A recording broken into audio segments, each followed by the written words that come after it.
Our goal is to provide a space where students, staff, and faculty members can come to work on projects. So whether that's a personal project, maybe a business idea, or a project for a class, we're happy to help in any sort of way. And if you are a student, staff, or faculty member, it's entirely free as well. We go from helping you create ideas or come up with ideas for different problems, all the way up to different forms of prototyping. So whether that's 3D printing, laser cutting, etc.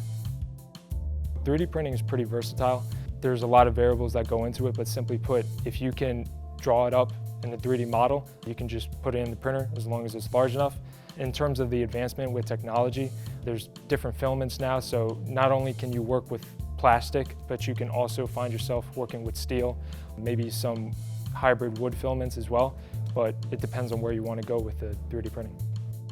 I would love for students to take away from the studio a finished product that they can pretty much present to business owners or entrepreneurs, or even become entrepreneurs themselves, the business aspect. And from an engineering aspect, I love that students can come here, use the 3D printers, use our drill press here right behind me, pretty much just work on whatever engineering product and come out with a great finished outcome with lots of help along the way.